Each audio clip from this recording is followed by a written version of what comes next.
there's always been a sense of something spooky that lies within the hill country. Woven deep into Texas history, there are mysterious backstories of this area that blanket the hill country like the early morning fog on those winding country roads. Driving by oak trees, saturated by dampness, with moss hanging low. Texas history undoubtedly revels within the paranormal. So whether you believe these crazy tales or not, without scary stories, our rich local history could lose its thunder. And we need local history if we want to preserve the land and consciously direct the growth of our town. Otherwise, we may just cover up some of the last stories still hidden right underneath our feet. Last month, COSM explored the distant and not so distant past of San Marcos and hopes to bring to light some of the rich information we have. I discovered important details I never knew growing up in this area. We don't learn these facts in public school. If you really want to sink into the roots and become a seasoned citizen, you may want to take this journey with me and help give reason to some of these paranormal experiences. It's time to repair our legends for our future generations. As time goes, COSM will cover many different areas of Central Texas as we grow. Hopefully, we can find puzzle pieces to these backstories along the way. The beauty of tall tales excites us. Fall excites us. Halloween. I can't say for sure what's out there, but Ron Coley told me after an interview that there's always a little truth behind a legend. Think about that. So, I encourage older generations to come out of the woodwork and tell us your stories, and maybe you've heard something or experienced something while living in this area. But I understand, many want to keep these backstories hidden tight between their teeth. But you may never know. You could hold the answer to someone else's questions or experience. So gather around the campfire, take your boots off, shake out the EBGBs, grab a beer, kick back, and allow us to fill your head with deep, explicit, rich, curious, nonsensical, pointless stories, and label them with a Lone Star. We bring you tales from Central Texas and speakers in and around the area. 1, 2, 3, 4. Welcome to COSMRadio, citizens of San Marcos. Real stories of locals and legends to bring you a little closer home. I'm Lauren Hoffman, and included in this episode, citizens of San Marcos will read stories by the late Bert Wall, who once lived in our area and is the author of 3 charming books containing local legends and ghost stories of the Devil's Backbone. Fun fact, his son, Jake Wade Wall, directed the film Devil's Backbone, Texas, and can be viewed online. Last, COSM took a trip to an alpaca farm nestled in a valley close to Wimberley, where we are told of the story of a white raccoon and a vampire baby. Alpacas and ghosts? Yes, and it was awesome. But first, let's listen to Chris and Jenny read about legends and tales of the Devil's Backbone. The Devil's Backbone, Ghost Stories from the Texas Hill Country, by Bert Wall. Pages 1 through 3, narrated by Christopher Griffin. The mysteriously unique region known as the Devil's Backbone is located in Central Texas Hill Country between the small cities of San Marcos and Blanco, and is a few minutes' drive from either the recreational Canyon Lake or the quaint community of Wimberley. It is a 1-hour drive from either San Antonio or Austin, so should you be traveling in the vicinity, you might want to venture onto Highway 32, which meanders its way across the 4-mile stretch of this majestic countryside. The highway markers posted at each end of the backbone will designate your crossing, and you might want to pull into the roadside park to fully enjoy the spectacular views. The backbone's rugged hills, near 1,400 feet in elevation, drop off into deep canyons and lush green valleys, which are encompassed by crystal-clear, spring-fed creeks and streams. While its rocky terrain is predominantly blanketed with juniper and oak trees, you can still find the occasional cottonwood, black walnut, dogwood, or the endangered madrone. The plant life on the backbone ranges from a variety of wildflowers and cactus that display their colorful red, pink, and yellow blooms each spring, to a few grapevines that have entwined themselves in the underbrush that lines the creek banks. Since a wide variety of wildlife still inhabits this unspoiled country, you may be just as apt to see a graceful white-tailed deer as you are a deadly diamondback rattlesnake. The history of Devil's Backbone is just as intriguing as its beauty. Very few records show much in the way of expedition into the small region until 1757. It was then that General Miranda crossed the area while on mission for the Spanish monarchy. Since Miranda had been quite successful in his search for the gold in Peru, he had gained recognition from the Spanish throne and was subsequently assigned to begin a search for the 7 cities of gold.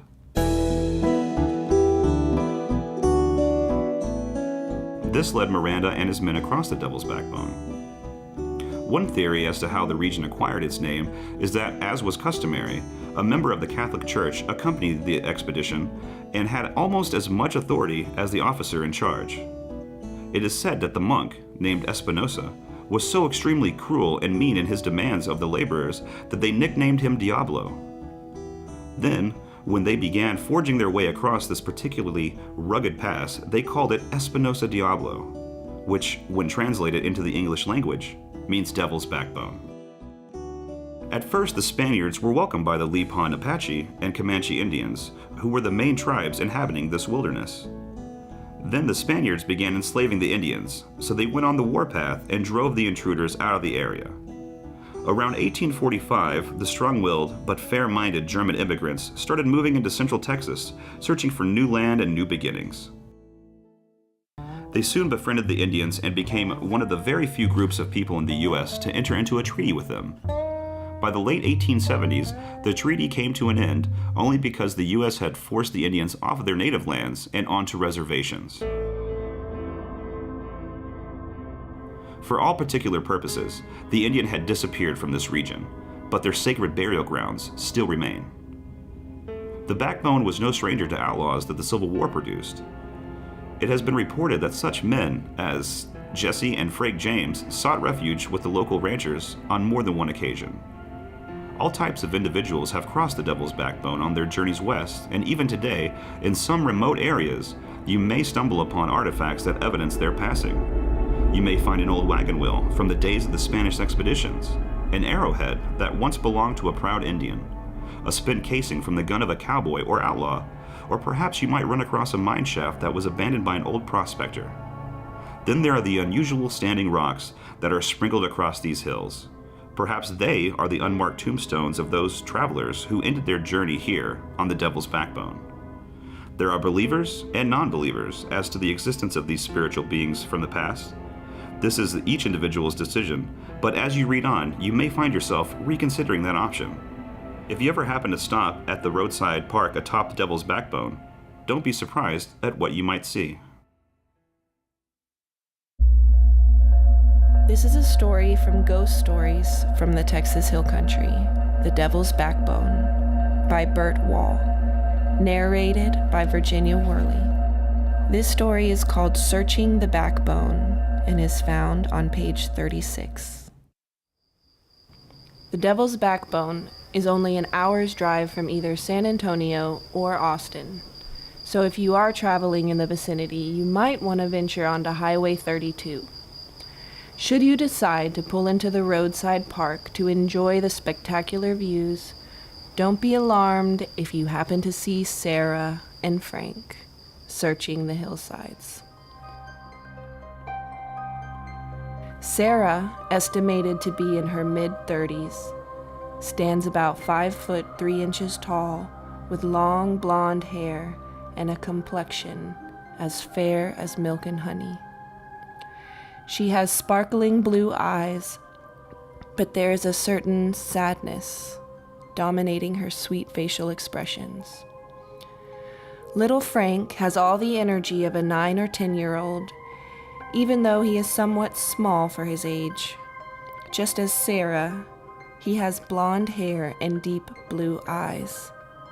But again, there is the sadness that even his youthful smile cannot hide.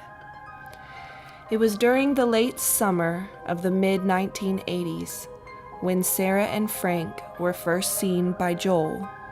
The new foreman had just signed on with the Chaparral Ranch, which is encompassed in the folds of the Devil's Backbone. Joel, an easygoing, ex-rodeo cowboy, had worked on ranches all of his life. So, then at the age of 40-plus years, he was a real asset to the Chaparral.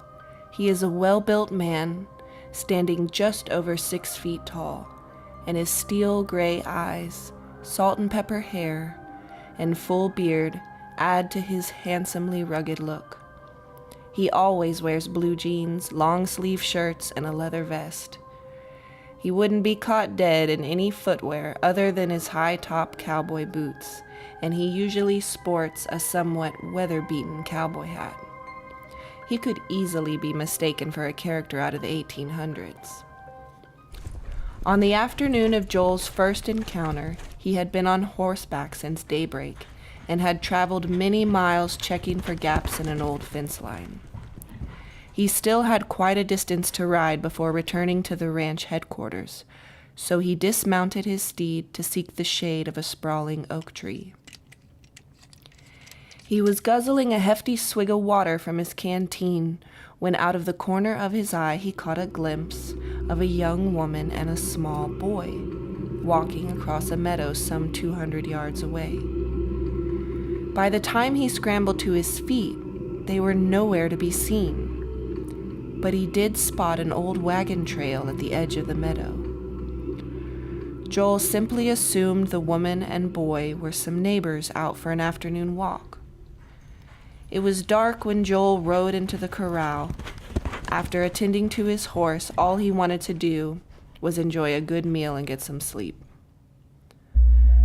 By the time he served his plate, the other ranch hands had already headed to the bunkhouse. The cook was busy cleaning up the kitchen, but as usual, she took some time to ask Joel how his day had gone. During their brief conversation, Joel mentioned seeing some neighbors, and the cook, trying to figure out who they might be, asked where he had seen them. When he described the small meadow and old wagon trail, she became perplexed. The cook was positive there wasn't anyone living within walking distance of the remote area he had described.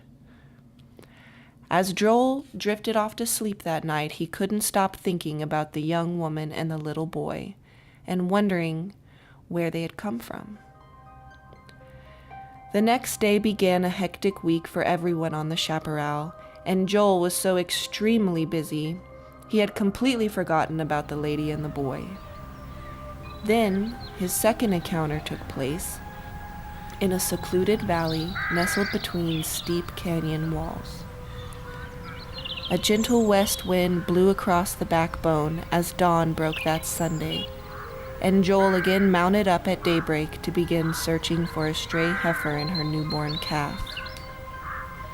With the hot Texas sun still hidden below the ridge, the early morning hours were pleasantly cool and crisp. But by noon the temperature had climbed into the low 90s.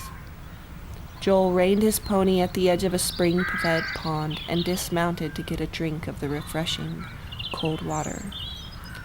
Within a few minutes, a rustling in the brush drew his attention, and seconds later, the stray cattle moseyed out to a small clearing only 50 feet away. Suddenly, an unexplained chill came upon Joel, and then the young woman and the little boy were standing within petting distance of the cattle, which seemed unaware of the pair's presence. Joel was spellbound, and all he could do was stare at his two visitors. Judging from their clothing, he was positive they weren't from this day and time. And surely they had just stepped out of the 1800s. The woman was wearing a full-length, long-sleeved blue gingham dress, trimmed with a white collar and cuffs, and the little boy's garb has often been described by Mark Twain. He was dressed in a long-sleeved white shirt, light blue knickers, held up by suspenders and a pair of brown ankle-high lace-up shoes. When Joel realized they were spirits from the past, his reaction was quite different from what you might expect. Instead of being scared or frightened, he felt he needed to offer them help. Perhaps it was the sadness on their faces that caused that reaction.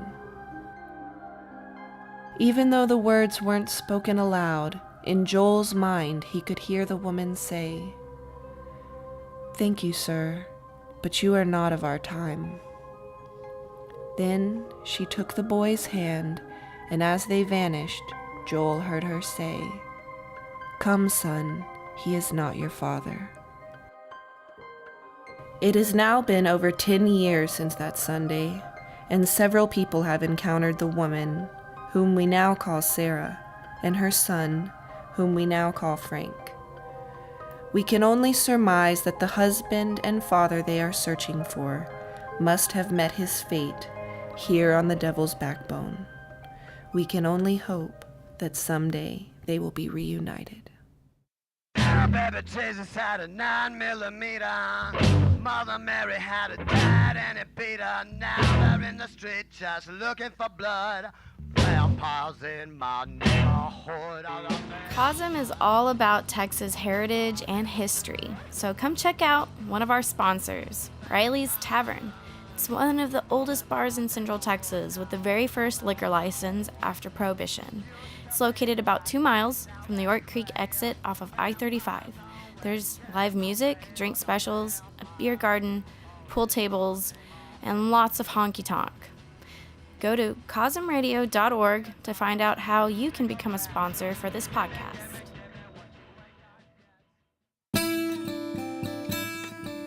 This is a story from Ghost Stories from the Texas Hill Country, The Devil's Backbone, by Bert Wall, narrated by Virginia Worley. This story is called Old Barn Spirit and is found on page 65.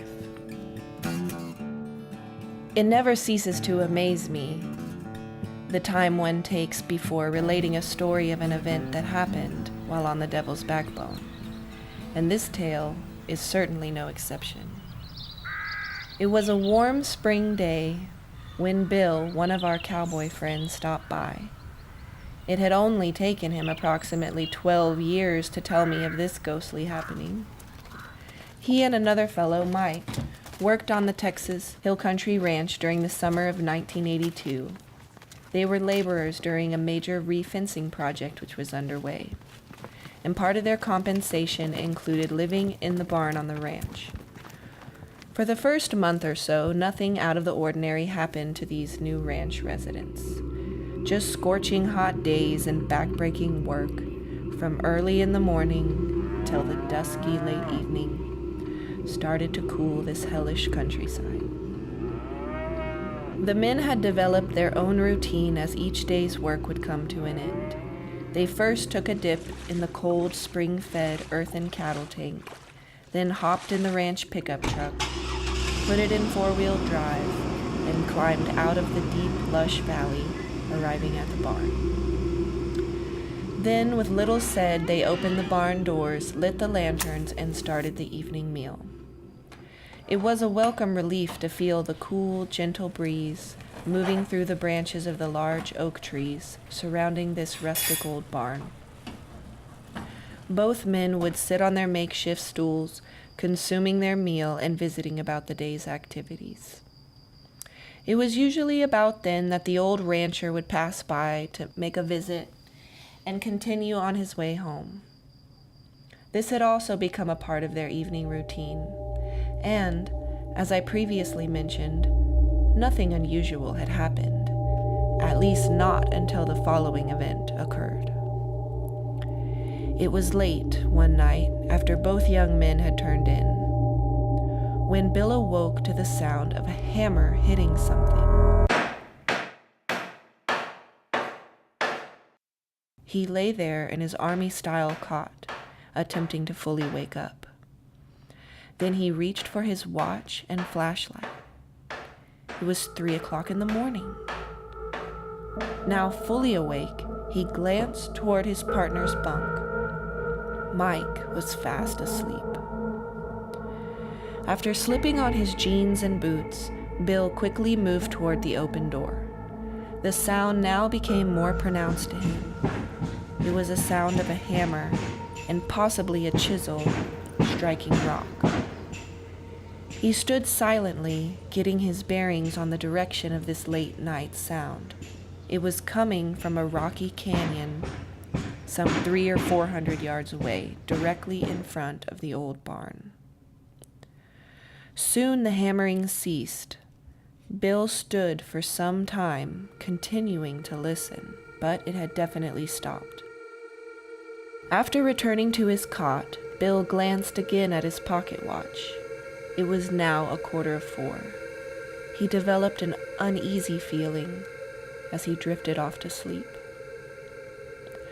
Bill only mentioned this event in passing to Mike, but stayed alert for several nights before the following situation took place. It's a Friday, payday, so both men broke their usual routine. They returned late, around midnight, after taking in a country dance at one of the local bars, and in their half-inebriated state, it didn't take too long to fall into bed and into a deep sleep. Several hours had passed when Bill woke with a start. He had an uneasy feeling as he looked through the large, open barn doors. The summer's full moon cast long shadows across the open area. In the moon's glow, Bill saw a man, definitely an older man, who was moving from left to right across the barn entrance. Bill grabbed his shotgun, which lay across his cot, and he bolted upright in his bed. Could this be the old rancher?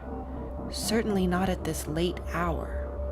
The old man was dressed in clothing from the past and seemed to be carrying some sort of pick, or maybe an axe. Bill was not sure. Now fully awake, he yelled out to the man, "Stop! Who are you?" The man turned and looked straight at the cowboy, as if the old fellow was trying to communicate with this worker. But then, suddenly, he just disappeared.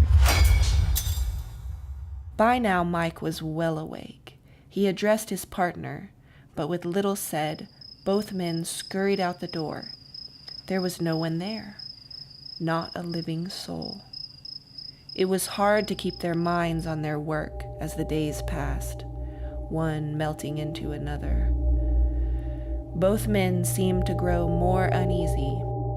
They slept with loaded shotguns beside their bunks, safeties off. Little things seemed to be moved. Tools now seemed to disappear and then reappear. Nothing was ever stolen or taken, yet it was absolutely apparent that someone or something wanted its presence known. It was a good 3 weeks since they saw the old man. On this particular evening, the large plexiglass doors to the barn had to be closed due to the threat of an oncoming thunderstorm. It didn't take too long for an onslaught of storms to begin. Thunder, lightning, and large hailstones pelted the tin roof. It was certainly a night to be inside. Both men had eaten supper early, and with nothing left to do during this hellish storm, they decided to play some poker. They faced the barn doors as they played, and as the lightning danced about, they could see out through the open doors. Both men had eaten supper early, and with nothing left to do during those hellish storms, they decided to play some poker. They faced the barn doors as they played, and as the lightning danced about, they could see out through the doors. Lightning ripped through the skies, and in the sudden illuminating flash, Mike and Bill saw the old man standing, peering in at them. The hailstones were so large they smashed loudly against the tin roof. They practically had to scream to be heard above the din. They were both in shock as they sat dumbfounded, staring at the old man. The hail seemed to be going right through him. No one could have made it through such a storm, not standing in its midst without cover. Soon Mike moved quickly to the door. Now bracing himself, Mike opened the large entrance door and yelled to the old gentleman to come in. Yet no one did. No one came forward. No one was there. The two cowboys finished out the week, and with little said, they left and never returned. Not until Bill told me this devil's backbone story. He just wanted someone to know of his experience. And as Bill stood to leave, facing the same old barn, it was apparent to me that a chill shot up his spine.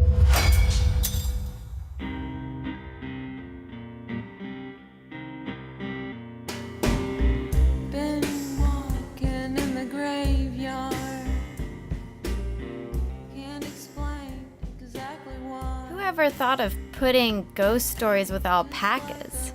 Stay tuned, we'll be visiting the Alpaca Farm, where we not only get to take a tour and surround ourselves with some of the cutest animals on the planet, but we'll also listen to the story of a mysterious albino raccoon and the legend of a vampire baby.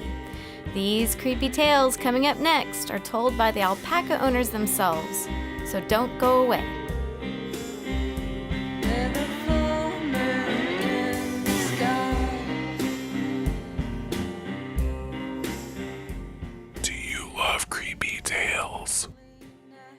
Do you like the sound of my voice? Keep COSM scary for the month of October. Visit COSMRadio.org to become a sponsor or make a donation. Or you can lurch over to KZSM.org to support San Marcos, Texas Community Radio 104.1 FM.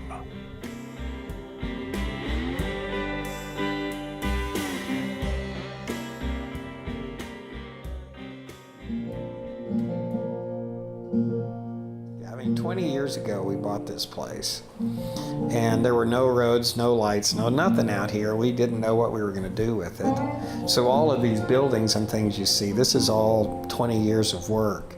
There was no road down here.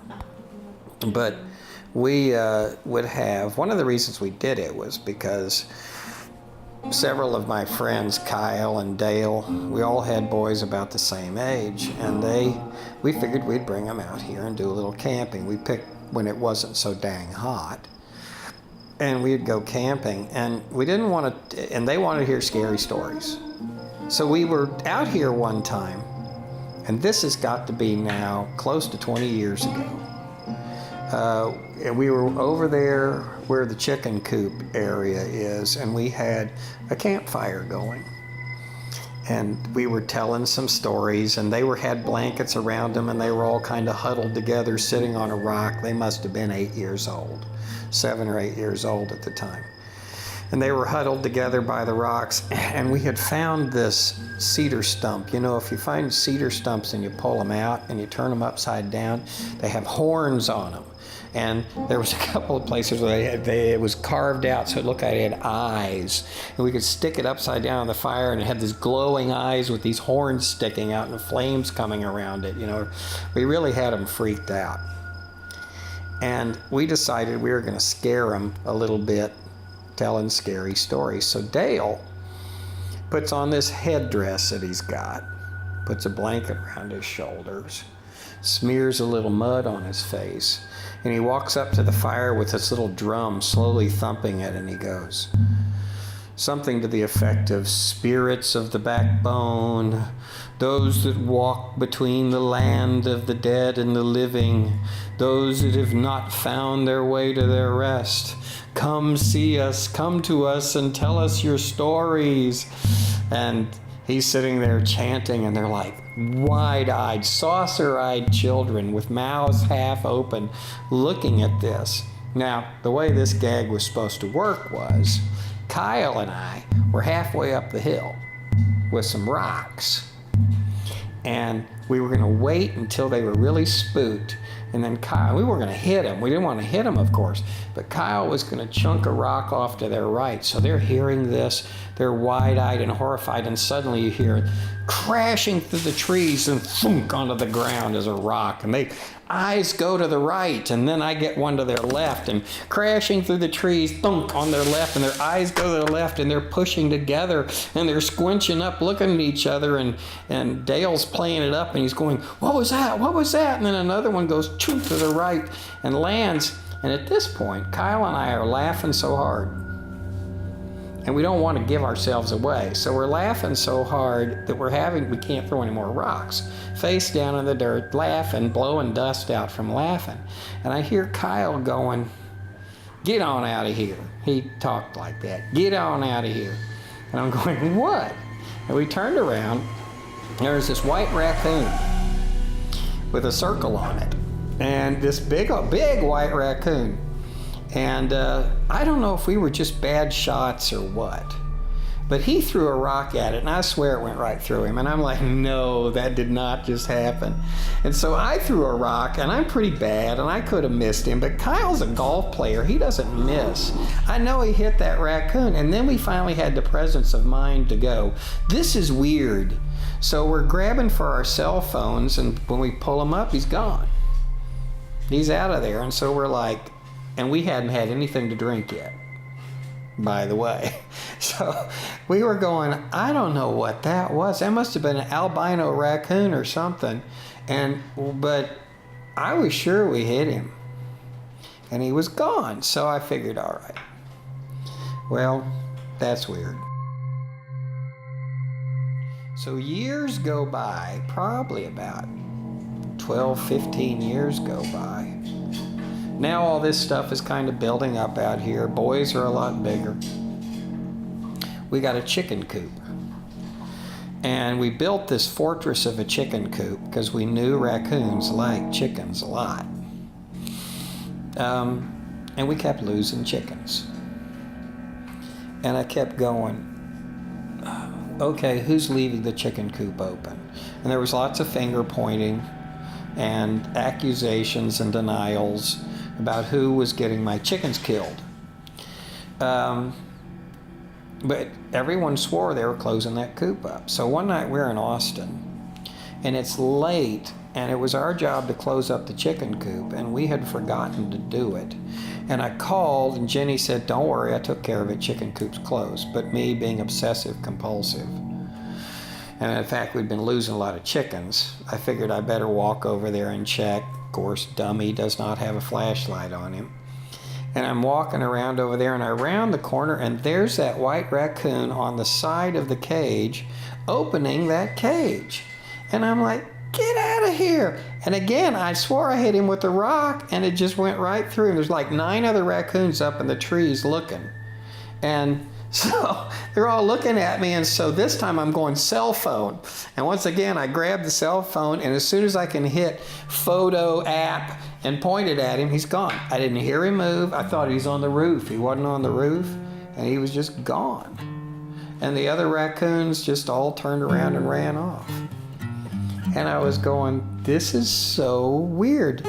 And I told Rhonda about it, and she was like, I said, I saw that raccoon again. And she said, that raccoon, that was 15 years ago. How long do raccoons live anyways? I don't think they live that long. So we forgot about that. And that was another thing. I'm just going, okay, this is weird.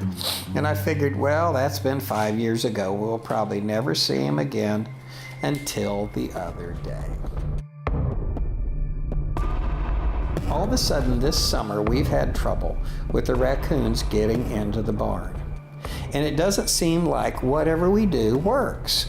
We'll close and lock the windows. We use shock cord to tie the barn doors closed. We put latches and clamps on there, and we've looked for holes in the walls, And we've even looked to see if they're living in there. And they're still, and then we have the grain inside a secondary locked down cage. And they're still getting in there. So we were getting real upset about this because we're losing a lot of grain and we have raccoon poo to clean up in the barn. And plus, it's just the whole idea that we're being defeated by these little creatures. We're smarter than they are.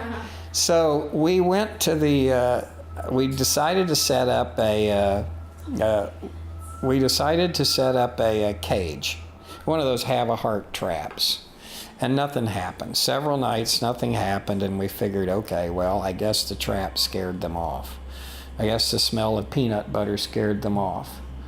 But Rhonda was in Oregon, and I was thinking one night, okay, well, I better go check on the cats that are living in the barn, ferocious barn cats that they are. And I better go check on them, make sure they got food and water. And I went over there, and dang, if one of those doors wasn't open. And I knew we had clamped it. I had checked it. I know I had checked it.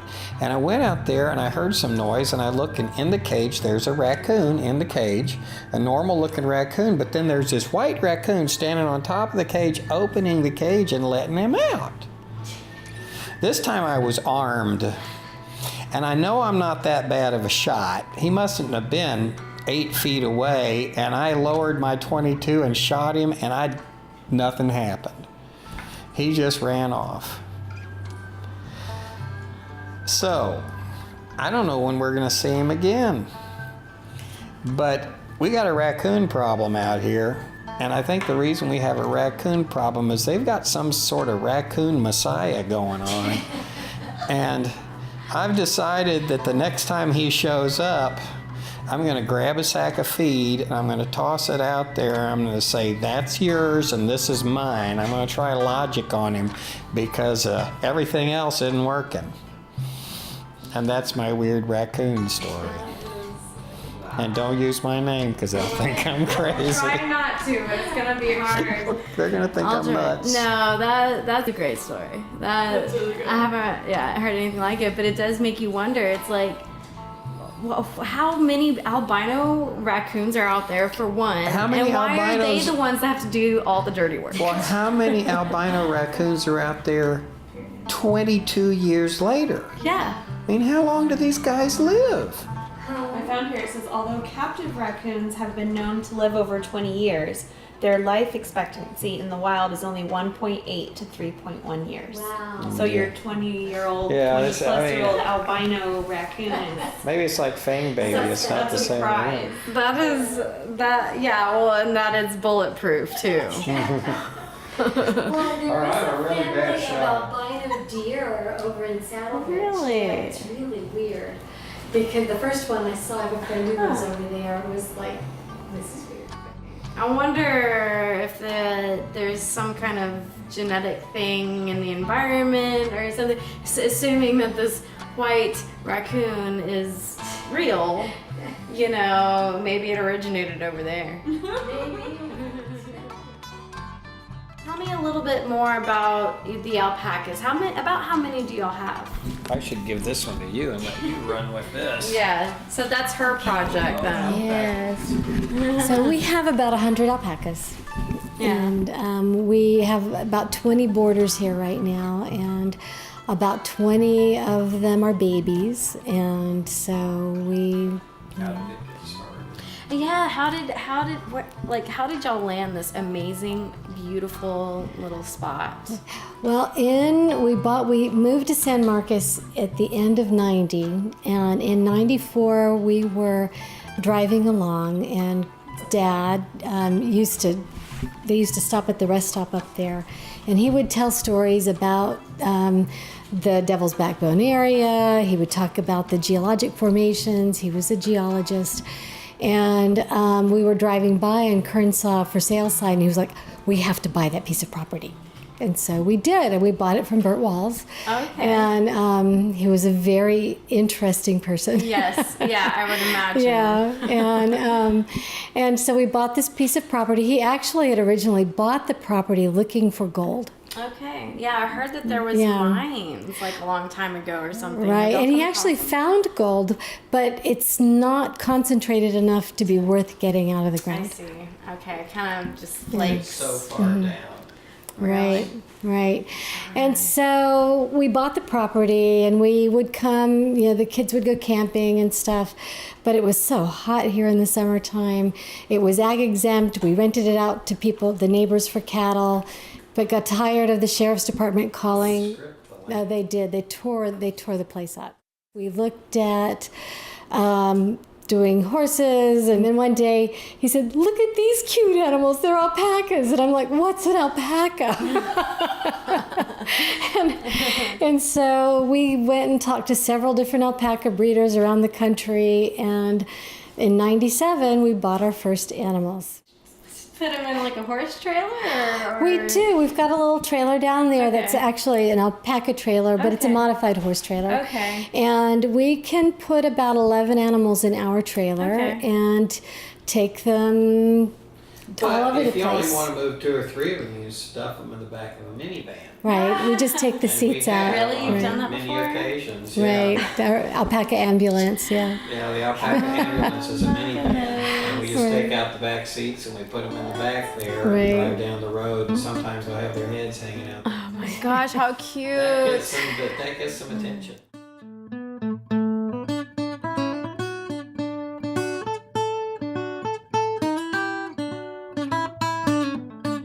Let COSMRadio entertain you while you put away your dishes or fold laundry, or maybe you're working on an art piece or a crossword puzzle. Please consider becoming a COSM sponsor or make a donation. Visit COSMRadio.org, or if you're tuning into San Marcos, Texas Community Radio, KZSM LP 104.1 FM, you can make a donation or become an underwriter of COSM Radio at KZSM.org. Help keep community radio alive.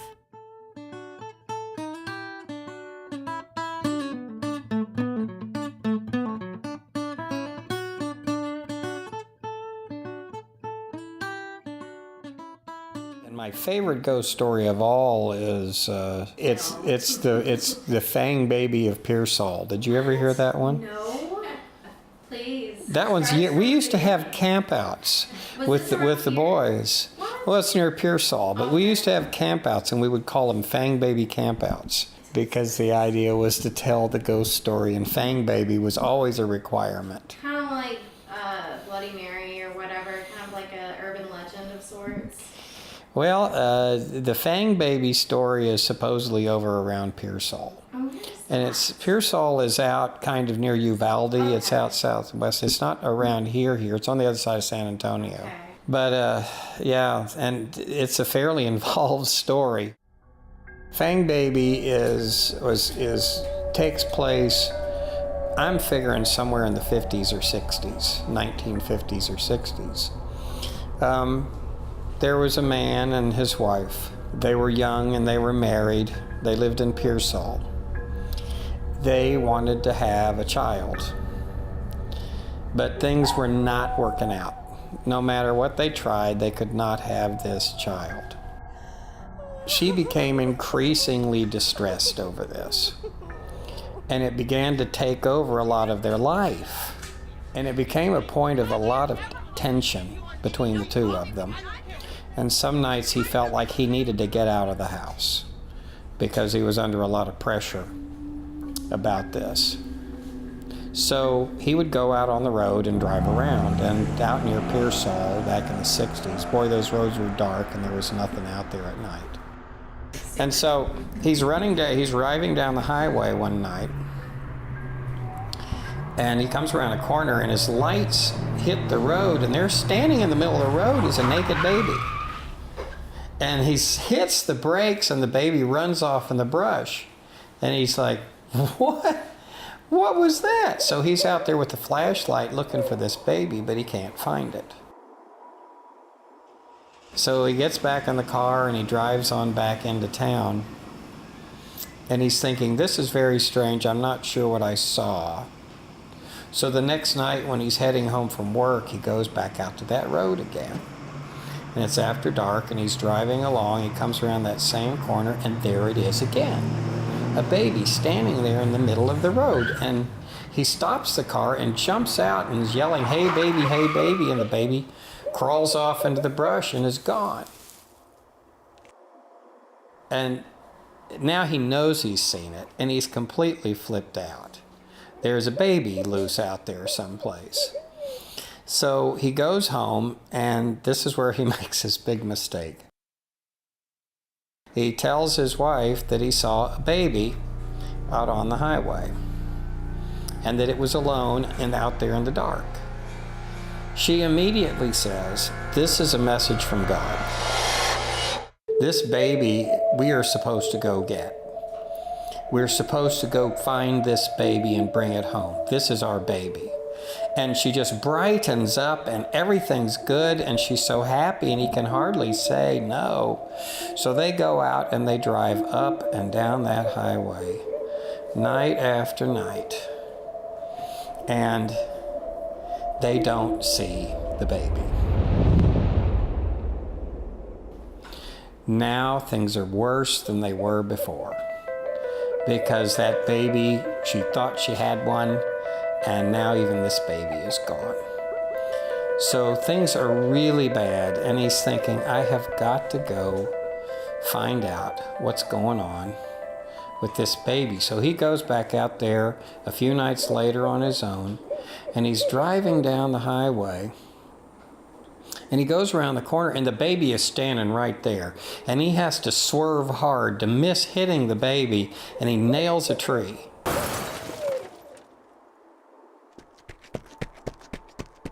And he turns around, and the baby's running off into the brush, and he's going, great. I've smashed up my car. So I need to walk a half mile up to a group of houses and shops and things, see if I can get some help. So he walks out there, it's dark, and he walks to this gas station that's getting ready to close. And he says, can you do something with my car? It's out there. Can you go get it? And so the guy says, well, I was going to go close, but I'll go pull it in. Maybe we'll get you on the road tonight. And he says, someplace I can get something to eat. And he says, yeah, there's the diner right there. So he goes in the diner, and he sits down, and the waitress is being nice, and she's saying, so we don't see you around here. What happened? Why are you here? And he says, you wouldn't believe this crazy thing that happened, but I'm driving down the road, and there's this baby in the middle of the road. I mean, I missed, and I ran into a tree. I nearly hit it. And she turned very, very white and put down her stuff and walked quickly into the back room. And the owner comes out. He's wearing an apron, has a big beard, and he looks at him and he says, drink your coffee and leave. Why? And he says, did you see that baby? And he goes, yeah. And he says, drink your coffee and leave. We don't want you around here. And he's going, well, okay, y'all are friendly. So he goes back over to the shop, and he's looking disgusted, and the man's fixing his car, and he's going, you really kind of look upset, sir. What happened? He says, I was in the coffee shop. They threw me out because I saw this baby standing out on the road. And the guy looks at him and says, that will be no charge, but you need to leave. And he's like, you people are weird. What is going on? And he says, look, if you really want to know about that baby, you need to go up the street to a trailer up there. Talk to the lady inside. You're going to leave, and you're going to never come back. So he walks up this abandoned street. There's no lights, no cars, no nothing. And there is the garbagiest looking front yard you've ever seen, with trash and cans, and nobody's picked this thing up or cut the grass in years. There's a trailer in the middle of it and a door, and he knocks on the door, and hears a voice going, go away. And he knocks again, and he's going, go away, nobody's here. I need to talk to you. And she says, nobody needs to talk to me, I'm not here. He says, I came to talk about the baby. And here's some steps, and the door opens, and this really dilapidated person looks out the door and goes, "So you saw him?" And she goes, "Yes, I saw them. What is the big deal with this baby?" And she said, "Well, that baby is a vampire." And he's going, "Oh, come on." She says, "No, I'll tell you, that baby's a vampire." Because he said, but he's a baby. How long has he been around?" She says, "He's been around for hundreds of years." And he's going, "No way, that's a baby." And she's going, "Who says it's the same baby?" And he says, she says, "Here's the story. 200 years ago, this was Spain. And the settlers came in and made villages. They had livestock. Some of the natives didn't have the concept of livestock ownership down. They would come take the livestock. This made the settlers upset. And they got upset with each other, and they would go out and fight. And one day, in the colony here, the natives raided the town. And they killed everybody, except for this one baby. And the baby is sitting there in the street crying, with dead people all around, blood. And he begins to see the coyotes coming into town, clean up the mess like coyotes will do. And he realized that they were drinking that blood. And he was hungry. And he could make his way over there, and the blood would fill his tummy. And the man says, that was 200 years ago. And she says, "Well, who says it's the same baby? But that's a bad baby. You've seen it. Most people never have.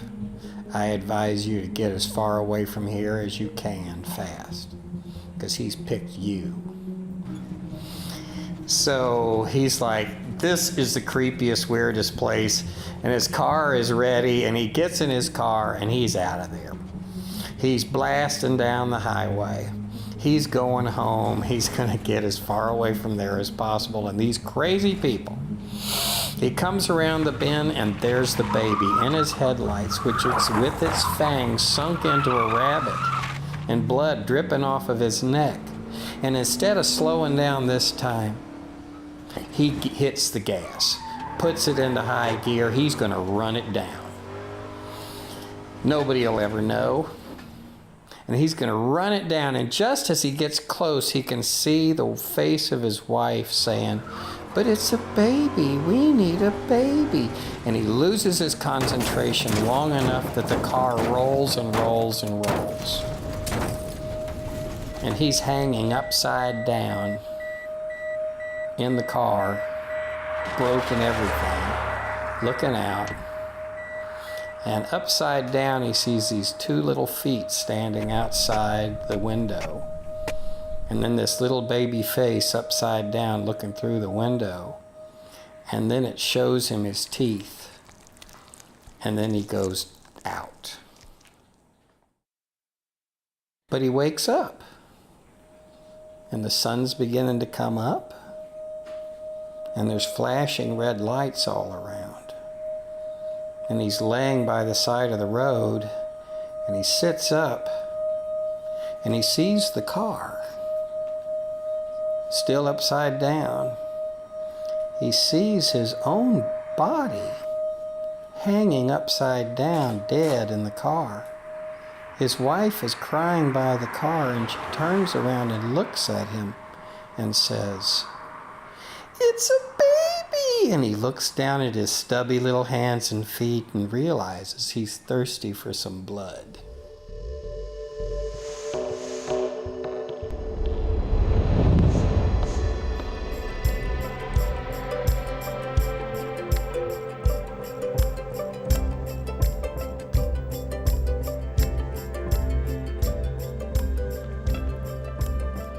Hey, thanks for tuning in to COSMRadio. Do you have a scary story you'd like to share? Email us at cosmradio@gmail.com or post your story on our Facebook page at facebook.com/COSMRadio. Stay tuned for next week's episode. I don't want to give too much away. Let's just say it's a bunch of crazy ladies along with an exceptional story rooted off Hilliard Road. Plus, we invite an intuitive guest and author, Jennifer Cabay, to go into detail about her paranormal experiences. Also, maybe you've been noticing the mysterious orange and black signs throughout the neighborhoods. Are you like me, having to make a block to see if you can read it? Well, it says cemetery tours. The Heritage of San Marcos Association will be giving cemetery tours the 4th weekend of this October. So for more information, visit heritagesanmarcos.org. Please visit COSMRadio.org to listen to more of our podcasts and check out the playlists and links associated with each episode. So until next time, hopefully we won't have a political or weather-related disaster, so don't go clowning around. Stay sane, everyone.